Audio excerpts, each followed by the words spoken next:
Let's go live now to the Shadow Minister for Climate Change and Energy, Chris Bowen. Chris Bowen, thanks for your time. We know the tortured political history, don't we, of this issue. Is Labor willing to have a fight about ambition when it comes to this midterm target?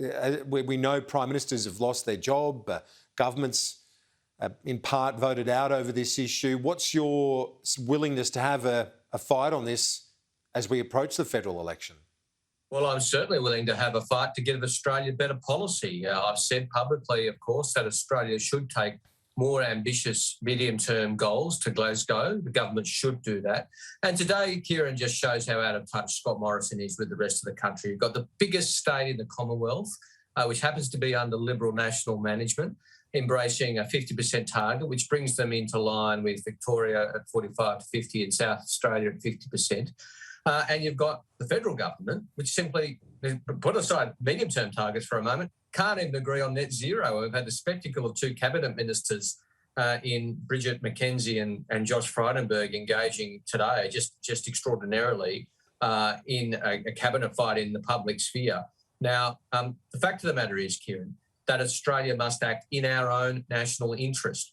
We have to embrace the jobs opportunity, which is the world's climate emergency. And Erwin Jackson is 100% right. In effect, national policy frameworks, whether it be net zero by 2050 or the medium-term target, are an investment framework to encourage jobs and investment. And the states, with all due respect to them, and I welcome New South Wales' announcement, and I pay due credit to Matt Keane and the New South Wales Liberal government. I have no hesitation in calling it as I see it when a Liberal government's done the right thing. But the fact of the matter is, the states, regardless of which state it is, can only do so much. We need national frameworks for investment, national leadership, or we will see the jobs opportunity slip away. So when will Labor provide that guidance? What's your time frame? Because that 45% target, which Labor did take previously to the election, from what Erwin Jackson is saying, the projections could show us getting there anyway. Well, and of course, Josh Frydenberg personally and Angus Taylor and Scott Morrison all said it would wreck the economy, a target of that level of ambition. I haven't heard them say that today about Gladys Berejiklian. I would welcome their comments. They seem to be, in that regard, in hiding. But the fact of the matter is, Kieran, I've said that the government should take more ambitious targets to Glasgow. Unfortunately, I'm not representing Australia in Glasgow. Neither is Anthony Albanese. Scott Morrison and Angus Taylor are the only people who can take an updated commitment to Glasgow. I have said that Anthony and I will announce a strong roadmap to get to 2050 in very good time, well before the next election, and we'll do that once we've reached a judgment that we've done all the necessary preparation to make those announcements. But the fact of the matter is, Australia will be represented at COP in some form or other. We don't know what Scott Morrison's going to do, whether he's going to keep going from the Rome G20 to Glasgow, or he's going to turn around with his tail between his legs and come home. We're not sure yet. But what we do know is that only the Liberal national government can represent Australia at Glasgow. And we know they are increasingly out of touch with the business community, with the Business Council of Australia, with businesses, some of whom have been opposing emissions reductions in the past, who've seen the light and made a big change, and which is fair enough. But Scott Morrison's got to see the light and make a big change. I mean, we still have the medium-term ambition of Tony Abbott, who was, at the end of the day, a climate change denier, and we're still saddled with his policies and his plans. At the last election, Bill Shorten got into a lot of trouble over this issue. My colleague Jonathan Lee, on one occasion, really grilling on not just one, on a number, but it caused him some real headaches and questions over the detail around the plans. Will you have sufficient detail and costings for your net zero commitment? Yes.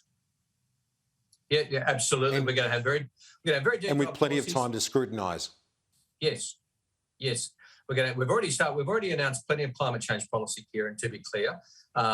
This calendar year alone, we've already announced our commitment to community batteries, our electric vehicles tax cut, which will cut the cost of electric vehicles, our green energy, our new energy apprentices, 10,000 apprentices across the board. That builds on the Rewiring the Nation plan to massively upgrade the transmission grid to get renewables from where the energy will be generated in the regions to where it will be consumed in the industrial estates in the cities.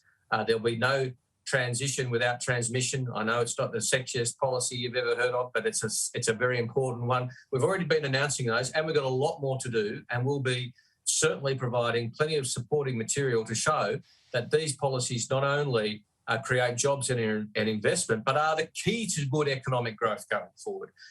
It is not a trade-off between economic growth and climate change policy. That is the big lie that the Liberals and Nationals have been peddling for many years, and we will not let them peddle that lie any longer. You won't leave this to the 11th hour. It won't be left to the election campaign. We'll see the details sooner. Kieran, we've already been announcing the detail, as I've said, and we've got much more to announce, and we'll be announcing it, yes, not just in the election campaign, well in advance in coming weeks and months. Do you believe that the politics has shifted here? Because as I said, if we conclude this interview where we began it, the tortured history of this, we all know it all too well on both sides of politics. There have been splits, divisions, missteps with the carbon tax and the way that was, set up and articulated along with the Greens. Do you believe that you have hit a turning point on this where you can actually make this an electoral plus for Labor, where on many occasions it's hurt you?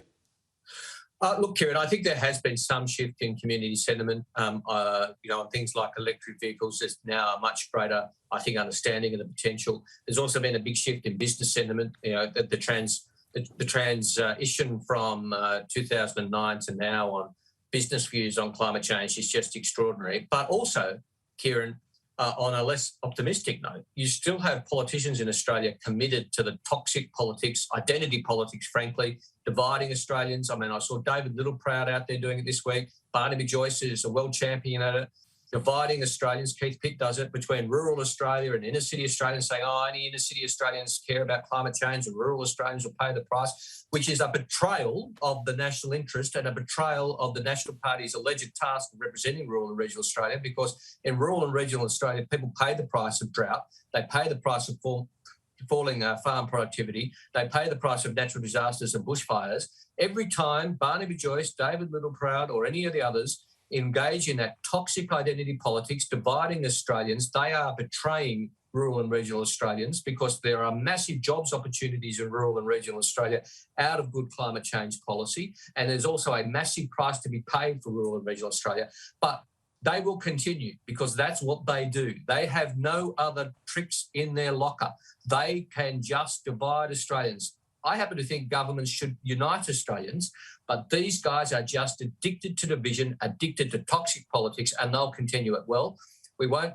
We'll fight back with good policy, and by arguing with every inch of energy that we have that good climate policy is good jobs policy, including in the regions that have powered Australia for so long with traditional industries, are the same regions which will power us with new industries, with renewable energy, because they're the areas with the space, the access to the pipelines, the ports and the grid that will see Australia turn into a renewable energy powerhouse, including exporting energy to Southeast Asia and other areas. Just as we've exported coal and other types of energy for so long, we will export renewable energy through hydrogen and through submarine cables and other elements, and that will be a jobs bonanza for rural and regional Australia, and only an Anthony Albanese Labor government will deliver it, because we're the only ones who get it. Shadow Minister for Climate and Energy, Chris Bowen, thanks for your time. Good on you. Thanks, Kieran.